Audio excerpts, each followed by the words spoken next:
Welcome, foolish mortals. I am your host, Alex Kyriazes, and welcome back to the Book Nook.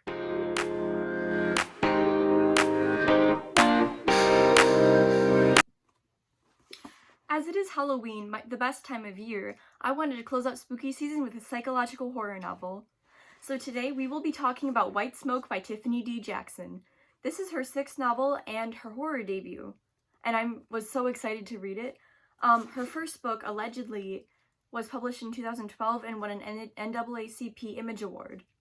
So she's very highly critically acclaimed, and she was also a director and artist and has made several short films. Our story begins with Mari, short for Marigold, who is a teen girl with anxiety who is struggling to recover from an overdose following a mental breakdown.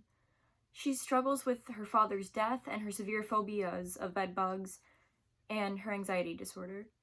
To help her have a fresh start, her family decides to move from their hometown on the sunny California beach to a small backwoods town called Cedarville, Iowa.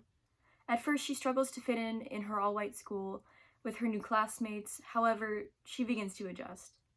That is, until strange things start to happen in her family's brand new home, given to them because of her mother's new job.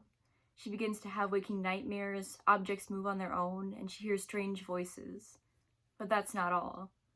Her younger stepsister, Piper, warns her that her friend is trying to make them leave. As Mari struggles to uncover the truth about her home, she realizes that Cedarville's secrets go deeper than the surface.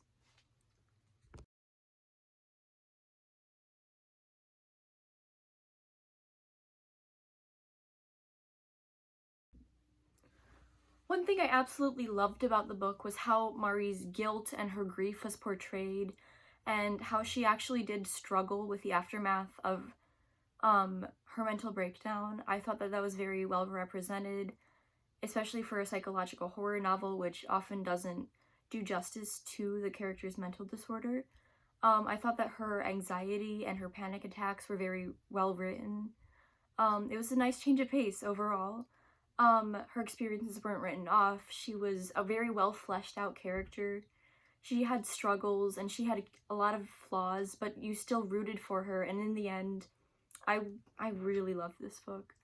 The actual horror elements to the novel were super interesting and skin crawling, and there were plenty of creepy details in every description to make your skin crawl. The tense atmosphere was kept up and the stakes kept climbing, but it kept me interested the entire time. I loved reading this. One thing that I didn't like so much was that I didn't feel that the character of Mari's stepfather or her mother were very well fleshed out, and they seemed to only be there as a plot device to add conflict to her story, which I wish was different. I also wish that they spent more time with flashback scenes and talking about Mari's past, because I felt that was really interesting, and that Tiffany Jackson could have added more to that. And the part where they did decide to reveal it felt out of place, and I didn't like that part of the pacing, even though the rest of the novel was paced very well. Overall, I would give the novel an 8 out of 10 because it was very memorable. It had some really great horror elements and a very good, well-written main character, and just wonderful writing.